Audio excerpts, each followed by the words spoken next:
Oi, chegamos por fim então a Filipenses 3 e temos algumas descobertas ainda a serem feitas. O texto já passa da metade, são apenas 4 capítulos, né? Mas nós vemos, obviamente, uma continuidade quando o apóstolo está escrevendo a carta. Ele não está escrevendo, agora vou escrever o capítulo 1, agora 2, agora 3, agora 4, né? Essa divisão de capítulos e versículos, ela é dada muitos anos depois por estudiosos que vão separar a Bíblia, né, para melhor orientação dos leitores, né? Imagina estar lendo e dizer, olha, sabe na carta que Paulo escreveu aos Filipenses, mais ou menos na metade, um pouquinho, volta, então é para dar uma referência. Se no capítulo 2 nós vimos que Paulo uma e outra vez volta no assunto da alegria, uma e outra vez fala, olha, estejam alegres, umas 5 vezes ele fala sobre a alegria, está muito alegre, muito alegre. Aqui o faz somente uma vez e logo no primeiro versículo, finalmente, meus irmãos, alegrem-se no Senhor. Ele vai esclarecer uma coisa muito linda, que é muito didática, todo professor sabe que há uma importância e uma relevância tremenda em repetir as coisas uma e outra vez. É necessário repetir. Não é cansativo para o professor repetir. O que cansa para o professor são outras coisas, mas repetir a lição uma outra vez, tratar do assunto, não. Ele sabe, todo bom professor sabe, que o ensinamento vai se dando por camadas e de forma imperfeita. Porque quem emite a mensagem é imperfeito e quem a recebe também. Nós vamos falar depois de outras perfeições. Mas desse ponto de ensino, é importante ressaltar essa questão, né? Tanto o emitente quanto o receptor são seres que não estão em perfeita sintonia. A mensagem que vincula os dois, ele às vezes pode ter barulho, pode ter outros sons que não são os originais, os importantes, e a codificação da instrução dada pelo emitente nem sempre chega na forma que o emitente pensou para o receptor. Então, isto de repetir uma e outra vez, escrever as mesmas coisas, não é cansativo e é uma segurança para vocês. Então, há um processo de ensino e aprendizado na vida do discípulo. Tudo bem, não é um ensino de alguém superior para alguém inferior, ou de alguém que está iluminadíssimo contra outro que está em trevas, não se trata disso, mas é aquela questão quase peripatética, né? Andar junto, né? Seguindo o mestre, seguindo o discípulo. É isso que nós vamos ver aqui, o seu mestre falando para os seus discípulos. Vamos falar de cidadania e vamos falar também dessa questão da perfeição. O alerta que Paulo faz ali no versículo 2 é cuidado com os cães. Paulo não é um homem de palavras ao vento. Né? Quando ele diz uma coisa, ele está sério. Né? Diz, olha, cuidado com os cães, né? Os cachorros. Aqui não é como aquele cãozinho de estimação que a gente gosta. Me parece mais a ideia de alguém que está perdido na vida, alguém que é um vira-lata, solto, com fome, raivoso, né? Está por aí. E Paulo diz, cuidado. Lá em Gálatas, ele também vai ter expressões firmes, fortes, poderosas. Né? Ele vai dizer, ó, tomara que se mutilassem, né? Aqueles que... Aqui também vamos ter isso daqui. Agora, quem são esses cães? Bom, esses cães são aqueles que praticam o mal. Cuidado com a falsa circuncisão. Então, esta circuncisão que ele vai mencionar agora, quando ele diz nós que somos a circuncisão, no versículo 3, se antepõe a outra. Talvez a outra que é praticada de forma externa, sim. Talvez aos judeus, sim. Evidentemente que é aos judeus, né? Não havia outro povo por ali que praticasse circuncisão, e especificamente a circuncisão masculina. Né? Então, ele se distingue, ele fala um nós e eles, sim, mas não é o nós e eles sectários, porque a seita busca sempre o seu próprio benefício. Né? O cristianismo, se é que podemos falar assim, com um ismo ali, mas a vida daquele que segue Jesus está marcada por cuidar, sim, da sua crença, cuidar sim da sua fé, zelar sim pelo seu grupo, mas voltado para o mundo em que vive. E essa que é a questão. O cristão, ele não está voltado, focado só em si. E isso que distingue de uma seita. Não, ele está focado no reino e esse reino é para todo mundo. Né? Não há exceção nas consequências do reino. É como a chuva, para quem que cai? Sobre justos e injustos. Bom, o reino, a quem que abençoa? Bom, para todo mundo. Não interessa se você é um em 1 milhão de não crentes, vai ser abençoado. Ali há uma frestinha de luz. Então, diz Paulo, versículo 3, nós que somos a circuncisão, nós que adoramos pelo Espírito de Deus, que nos gloriamos em Cristo Jesus e não temos confiança alguma na carne. E aqui, evidentemente, há ecos de Romanos, né, capítulo 3, evidentemente que há ecos de João, capítulo 4, em que, primeiramente lá em Romanos, Paulo fala ao respeito de gloriar-se na própria carne, que não é assim que é o correto proceder, né? E Jesus dizendo que a verdadeira adoração procede do Espírito. É necessário que haja essa adoração. Então, diferente do que muitos dizem, de que o Deus do cristianismo, o Jesus do cristianismo, o Jesus paulino, nós encontramos uma sequência muito natural, muito como um rio que se desloca, né? Muito agradável entre os evangelhos e o que nós vamos ver muitos anos depois com Paulo. Então, esses que se enaltecem, que confiam na própria carne, e é isso contra que Paulo se levanta, né, em Romanos 2, Romanos 3, quase que toda a introdução de Romanos, né? Esses são os cães lá em cima. Não é que é uma outra forma de crer. Ao respeito da fé, não existe possibilidade de que haja uma outra forma de crer fora do Evangelho. Você pode crer no que você quiser, não é problema. Mas se você diz que crê no Evangelho, se você diz que acredita na proposta cristã, tá, de um Criador, né, que se transmuta, que assume a forma humana e depois ele volta para resgatar a sua criação, para restabelecê-la, você não pode dizer que há outro caminho. Não existe. Não é possível. Isso é a essência da fé cristã, né? Acreditarmos nesse Jesus encarnado e ressurreto, morto e ressurreto. Não ficou no túmulo. Essa que é a questão, passa por ali. E isso nos leva a não confiar na carne. Não podemos confiar em nós mesmos. Essa é a grande questão. Né? Não temos confiança alguma na carne. Não há confiança nenhuma no que se diz respeito ao nosso padrão de fé, ao nosso esquema teológico, à nossa esperança. Não, não, não. Todas essas coisas são externas, nos foram dadas, cedidas e estão à disposição daquele a quem Deus assim dispor que aconteça. Essa que é a questão. Versículo 4, embora eu mesmo tivesse razões, e agora ele vai passar a falar da sua biografia, e novamente voltamos evidentemente em Gálatas, né? Embora eu mesmo tivesse razões para ter tal confiança, se alguém pensa que tem razões para confiar na carne, então é ainda mais.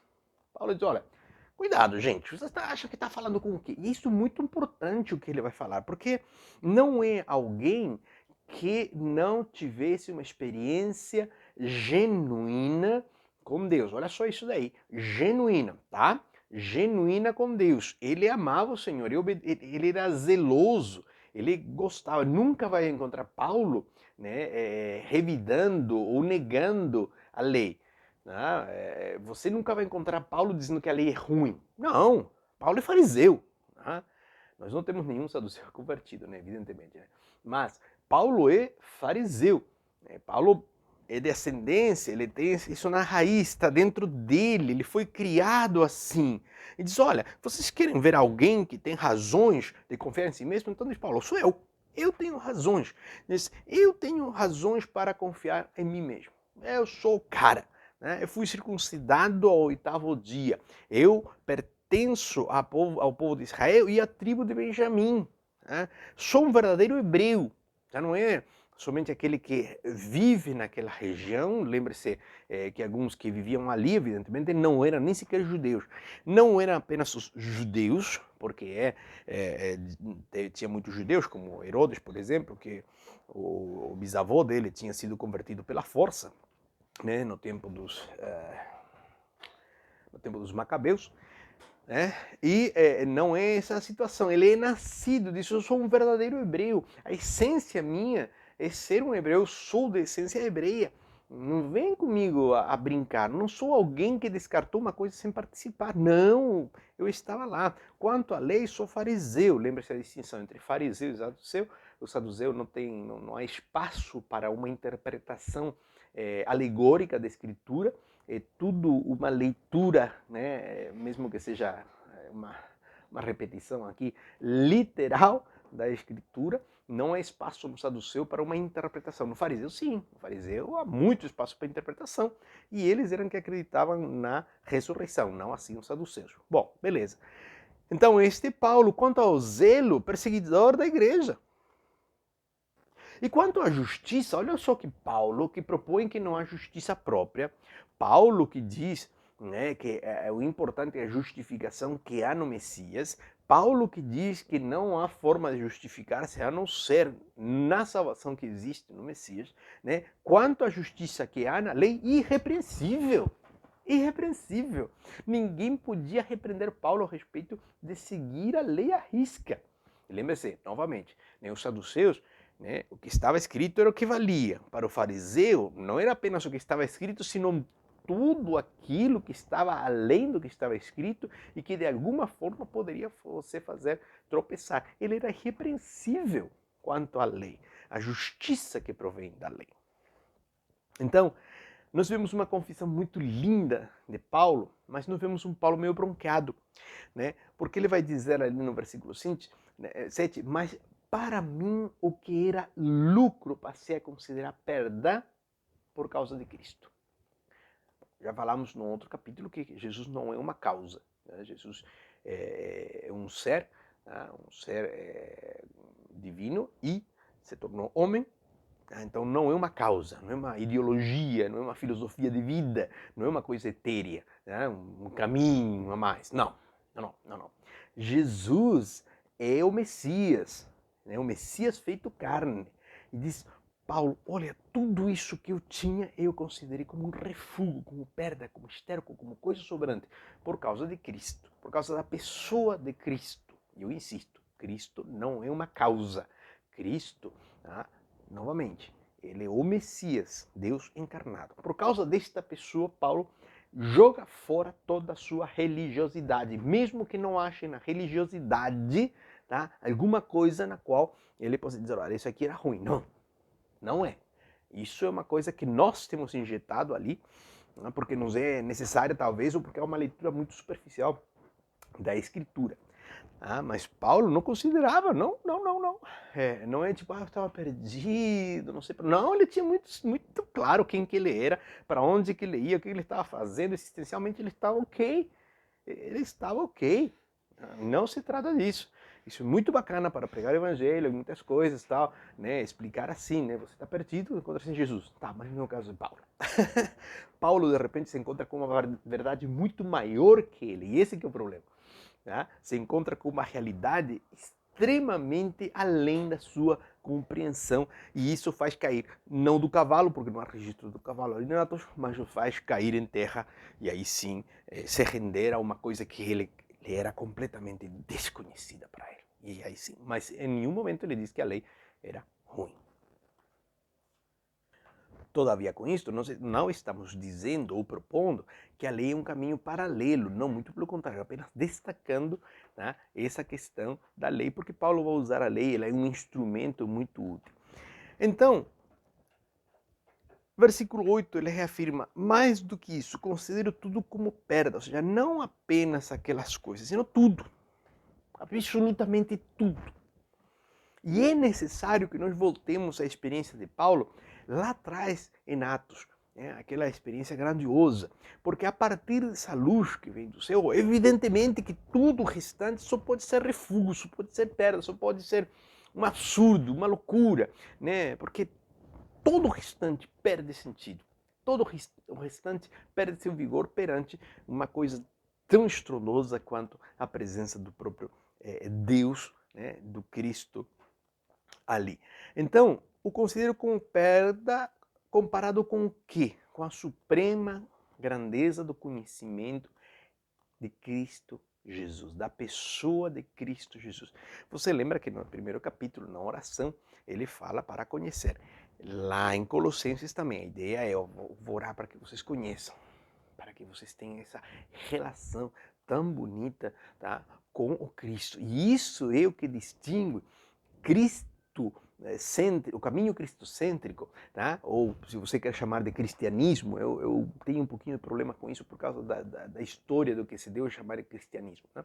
Mas isso que distingue a vida cristã do restante. Se trata de uma experiência pessoal de conhecer o Salvador. E a partir daí, todo o restante é harmoniosamente encaixado ou, como este caso aqui, tá, completamente tido como refúgio. Olha, nada mais vale a pena. Então, é para conhecer Cristo Jesus, meu Senhor, por cuja causa perdi todas as coisas e eu as considero como esterco para ganhar a Cristo. Isso é importantíssimo, né? a experiência dele. Graças. Eu as considero como esterco para poder ganhar a Cristo. Olha só, agora é uma frase muito interessante, porque a frase não termina ali, ele continua no versículo 9. E ser encontrado nele, não tendo a minha própria justiça, que procede da lei. Isso eu já conheço, diz Paulo. Eu era irrepreensível, lembra disso? Então, nós podemos dizer que ele era justo no que diz ao respeito da lei. Ele era justo. Mas essa justiça, ela não justifica perante Deus. Isso é importante. Porque alguém poderia falar, o Paulo era um frustrado com a lei. Não, nada disso, muito pelo contrário. Né? Então, eu quero ser encontrado nele não tendo a minha própria justiça, que procede de onde? Da lei, a lei que me instrui na justiça, a lei que me diz o que é certo e o que é errado. Beleza, né? Porque seria muita ousadia da minha parte dizer, eu sei o que é certo e errado. Eu sei a diferença entre isto. Não, existe a lei, isso é típico do mundo judeu. Existe a lei e a vida constitui em quê? Em conhecer a lei e obedecer a lei. E alguns cristãos, inclusive, que pensam que isso, eles acham que isso. Mas tudo bem, não é. A vida que vem mediante a fé em Cristo, essa que é a questão. Justiça que procede de Deus e se baseia na fé. Novamente, o que nós temos aqui? Nós temos, evidentemente, que Romanos e nós temos Abacuque. Né? A justiça que vem pela fé. O justo, aquele que é justo pela fé, viverá. Né? Abacuque diz uma coisinha um pouquinho diferente. Aquele que é justo pela fé viverá. Aqui, Paulo está dizendo aquele que é justo pela fé viverá. Né? Há um pouquinho de ênfase, um pouquinho diferente. Então, Paulo se mantém nessa linha. A justiça que procede de Deus e se baseia na fé. Todo o ato de justificação, não apenas a declaração da pessoa como justa, mas também a remoção da culpa, a colocar ele numa nova situação, estar em um novo patamar de vida, tudo isso, tá, tem a ver justamente com esse relacionamento grandioso com o Criador que é tão importante. Versículos 10 ao 11. Quero conhecer a Cristo. Ele já o conhecia. Nesse versículo nós vamos encontrar várias vezes essa mesma estrutura. Eu quero segurar, mas eu fui segurado para isso. Eu quero conhecer, mas eu já conheço. Nós encontramos isso. Paulo é fantástico. Então, ele diz: quero conhecer a Cristo ao poder da sua ressurreição e à participação em seus sofrimentos, tornando-me como ele em sua morte. Essa questão de tornar-se como ele em sua morte chama bastante a atenção. O que é isso de tornar-se como Cristo na sua morte? Queria morrer de forma talvez sendo crucificado. Né? A tradição nos diz que Paulo morreu decapitado. Né? Era um direito que tinha como cidadão do Império Romano morrer com uma morte rápida. Ele não podia ser torturado na morte. Né? Então isso era reservado para os inimigos, para os bárbaros, para qualquer outro povo, mas não para os romanos. Então era essa forma que ele queria? Eu imagino que não. né?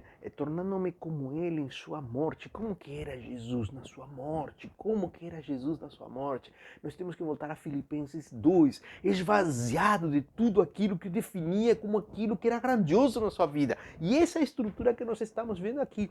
Paulo, de novo, está voltando nessa questão de estar esvaziado.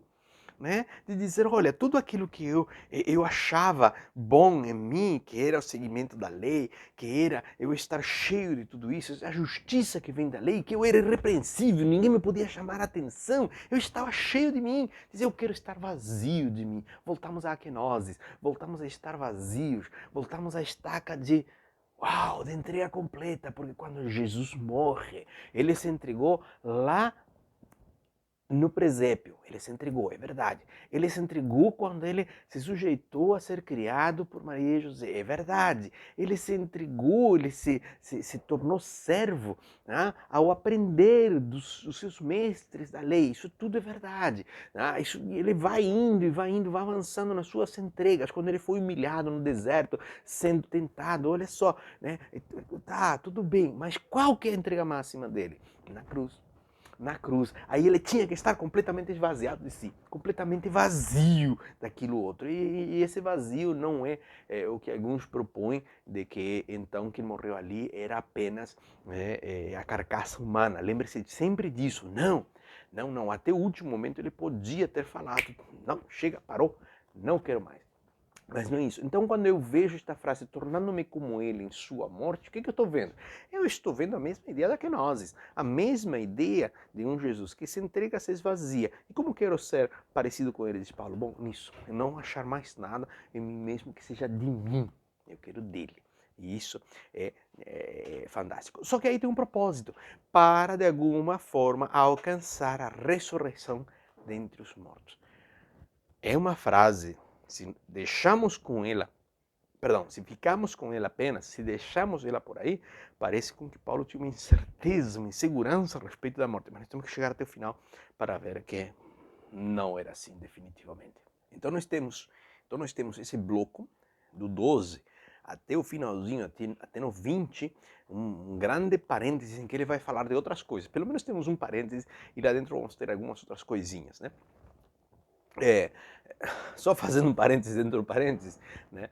Paulo geralmente é conhecido pela estrutura em que ele tem toda uma parte teológica, depois uma parte ética, dizem alguns. Bom, Filipenses ele é alternado, né? Porque ele tem uma parte prática, uma parte teológica, uma parte prática e outra parte teológica, né? E ele vai alternando essas questões. Então, aqui nós vemos algumas questões de ordem teológico muito interessantes que nos vão afetar na prática. A teologia não está isolada da prática, não está divorciada, não é uma coisa separada. Mas neste parênteses, do 12 até o 20, olha só, ele entra a mexer fininho com essas questões. Lembre-se dessa questão de, para alguma forma, alcançar a ressurreição entre os mortos, porque ele vai aparecer lá no versículo 21. Mas, agora, ele vai entrar neste assunto dessa completitude. Ele vai dizer, não que eu já tenha obtido tudo isso, ou tenha sido aperfeiçoado ou completado. Lembre-se que em grego as duas palavras funcionam iguais, completo ou perfeito, tá? Mas prossigo para alcançá-lo. Eu estou nessa coisa de alcançar isso. Né? Eu estou, né? Imagina, por exemplo, se alguém pudesse dizer, eu estou completamente de posse da verdade. Nós não acreditamos em Jesus, ele é no meu caminho, a verdade e a vida. Nós não estamos no caminho? Estamos, caramba. Nós não estamos com vida? Estamos, sim. E nós não temos a verdade? Sim. Agora, você possui toda a vida? Não. Conhece o caminho inteiro? Não. Então, o que faz você pensar que conhece toda a verdade? Não. Porque isso é uma coisa que apenas pertence a Deus. Se algum dia você chega a conhecer toda a verdade, você se faz igual a Deus. E essa é a tentação lá do Éden. Essa é a tentação. E aqui, então, nós vemos essa questão de que estamos, mas ainda não. Estamos lá. E olha só, de novo, prossigo para alcançá-lo. Pois para isso também fui alcançado por Cristo. Ou seja, eu quero alcançar Cristo, mas ele já me alcançou. São duas coisas, e novamente, quem que leva a glória? Deus. E quem que tem a iniciativa? Deus em Cristo Jesus. Sempre é isso. Então, novamente, não penso que eu tenha alcançado, mas uma coisa eu faço, esquecendo-me das coisas que ficaram para trás e avançando para as que estão adiante, prossigo para o alvo a fim de ganhar o prêmio do chamado celestial de Deus em Cristo Jesus. Bacana. Geralmente aplicamos esse versículo como? De forma pessoal. Né? A melhor sugestão para alguém, o melhor conselho para alguém, quem que é? Qual que é? Viva o presente. Você não pode mover uma palha do seu passado. Não interessa se o passado foi faz 5 segundos, 5 anos ou 5 décadas. Não consegue mexer. Acabou. Está fixo. Né? Falando nisso, talvez por isso algumas pessoas gostam de viver no passado. Porque é muito fácil lidar com o passado porque ele já passou. Você sabe tudo a respeito disso e o que não sabe está preso nessas coisas que você conhece. Né? Então, claro, é menos amedrontador, menos assustador enfrentar o passado do que enfrentar o presente e o futuro. Né? Mas vamos um pouquinho além disso. Será que é somente isso? Será que esquecendo-me das coisas que ficaram para trás e avançando para as que estão diante, prossigo para o alvo? Será que é somente as questões pessoais? Tudo bem, eu, esquecendo-me, né? Esquecendo-me, eu que me esqueço. Tá bom, é pessoal. Mas essas coisas que ficaram para trás, será que são apenas as coisas minhas? Pode ser que sejam também as coisas da lei, da própria lei. De tudo que é a herança. Imagina o orgulho que produz para alguém dizer, não, porque eu sou judeu, né? Eu sou hebreu, diz Paulo. Né? E tudo isso está naquilo, né? Alguém quer se vangloriar, então eu posso muito mais, né? Do que esses outros, esses cães. Lembre-se disso. Né? Então talvez esse esquecer-se é também das glórias passadas. Não somente das coisas ruins, mas das glórias passadas. Porque elas passaram. Esquecer-se que um dia seguiu a lei, que soube de cor e salteado, que ninguém podia repreender ele. Talvez possa ser por aí. Mas isso ainda é pessoal. Talvez nós podemos esquecermos também de como aquele pacto limitou um monte de coisas a respeito da graça. Porque era para ser um fator catapultador, mas foi um fator limitador. Então talvez você tenha que deixar tudo isso de lado. Né? E agora sim, esticar-me, estender-me, tá? Avançar para a questão adiante e prosseguir para o alvo. Sim, existe um alvo. Isso se chama teleologia. Nós temos um alvo, estamos seguindo para esse alvo. Tá? Não é uma coisa assim, tipo, ai, o que será que eu vou fazer? Para onde que eu vou? Não. Nós temos um alvo e queremos ganhar esse prêmio, sim, do chamado celestial. Fomos chamados, convocados. Deus nos chama. E esse chamado é celestial. Em quem que vem esse chamado? Ah, numa voz de um anjo? Opa! Ah, na voz do pastor? Opa! Ah, na voz da igreja? Opa! Ah, no povo? Ah, num sonho? Em Cristo Jesus. E essa que é a questão, porque a fé cristã demanda a gente sair do arraial, como diz Hebreus 13, né? E se identificar com Cristo fora do arraial. Cristo é o Cordeiro Pascal, mas ele também é o bode expiatório. E onde que está o bode expiatório? Né? Onde que está aquele que leva o pecado? Está do lado de fora do arraial. Então essa identificação com esse Cristo, ela é necessária para a fé cristã e para esse prêmio do chamado celestial. Existe um prêmio, né? E nós podemos pensar bastante sobre ele, mas a melhor coisa a fazer é se esticar, se estender para esse prêmio. Aí ele vai aparentemente contradizer, dizendo todos nós que alcançamos a maturidade devemos ver as coisas dessa forma. E se alguém, se em algum aspecto vocês pensam de modo diferente, isso também Deus lhes esclarecerá. Então existe sim uma forma de ver as coisas. Não que haja uma ética universal, não é isso, evidentemente. Né? Há valores que são da ética, que são muito particulares com a região, a cidade, o local, né, onde estamos vivendo. em termos gerais existe. Por exemplo, tem me mostrado Deus que é bom e o que Ele quer de mim, fazer justiça, misericórdia, ser humilde perante Ele. Sim, esses valores são globais, eticamente globais. Todavia, a manifestação deles na comunidade, na sociedade, pode variar de um para outro.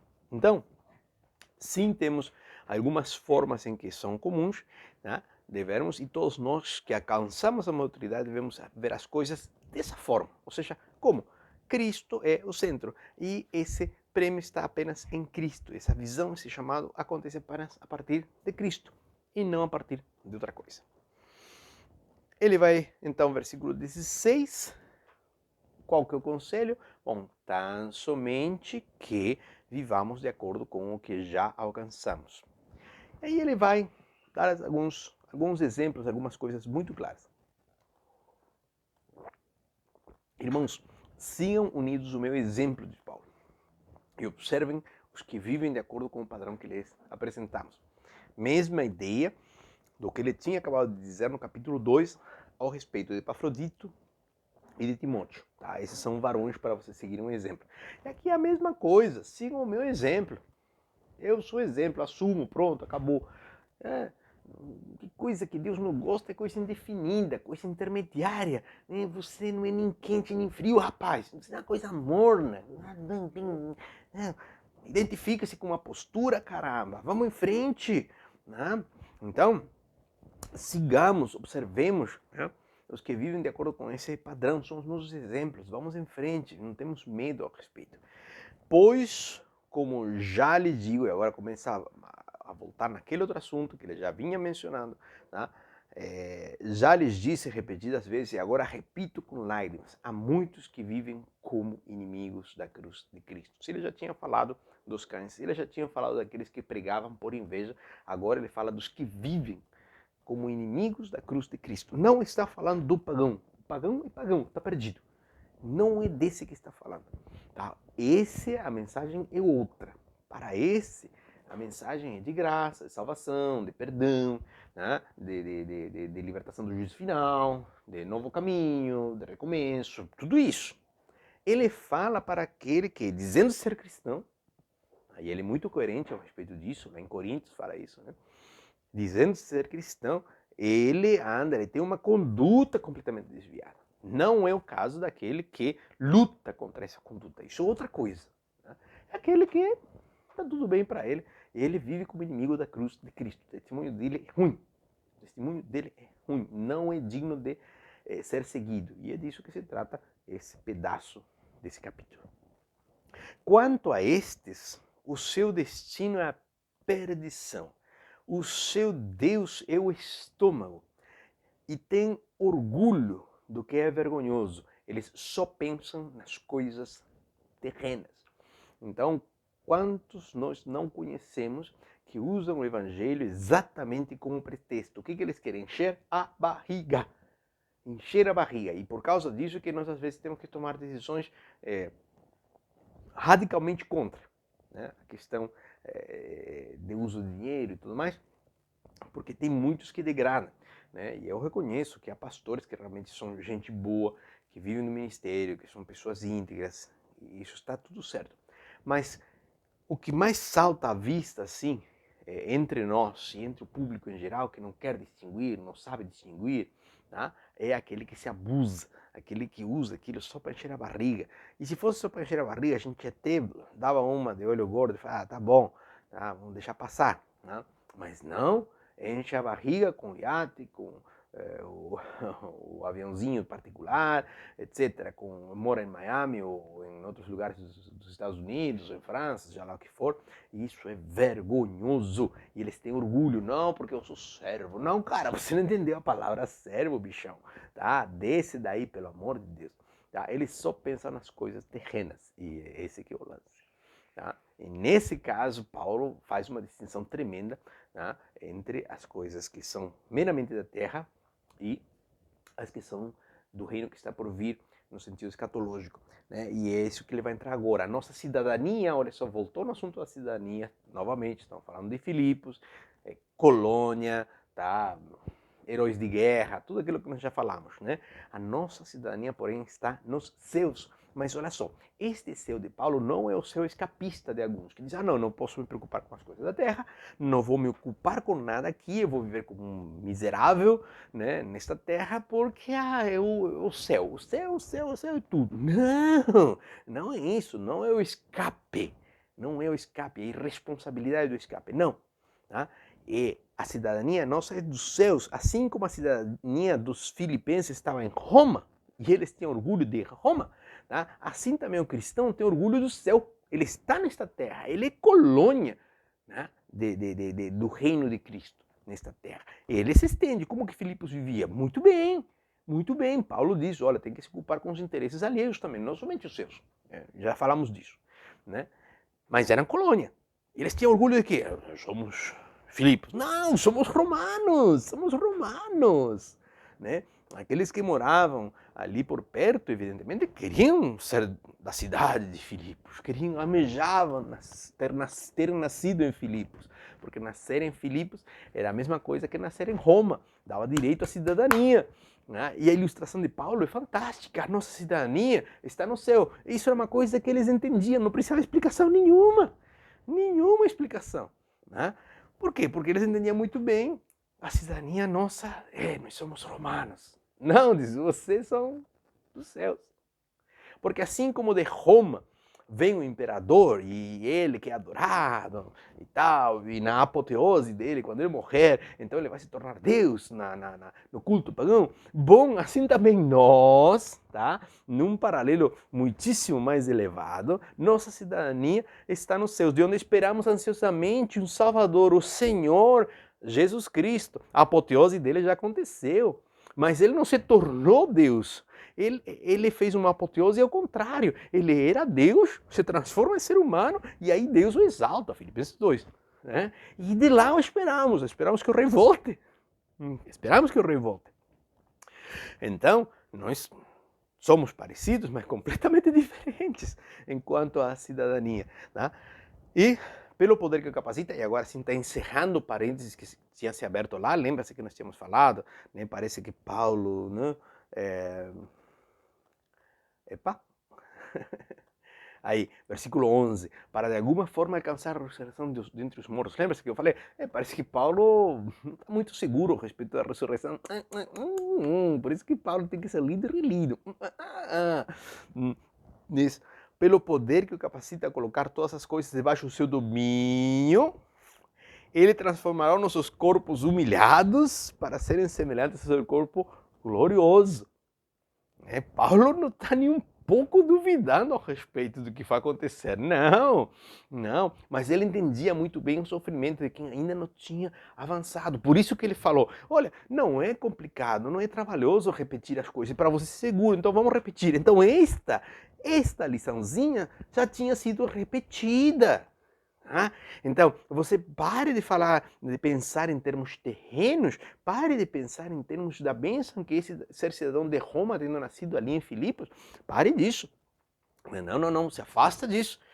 Por quê? Porque na realidade a nossa cidadania é superiorcíssima, o nosso Senhor é superior, nosso Kyrios é Senhor, é superior. Porque Ele volta. E ele volta para transformar os corpos humilhados.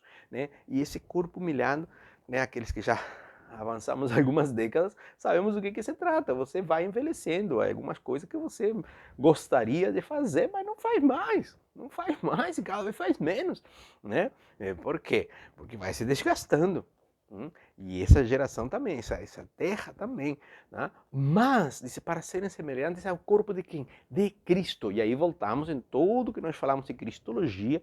Né? Se você quiser assistir de novo o vídeo anterior a respeito de cristologia, eu lhe animo a assistir, porque aí o caldo fica grosso.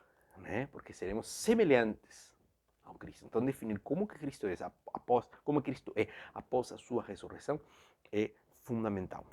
Deus abençoe vocês. Um abraço muito grande. Tchau, tchau.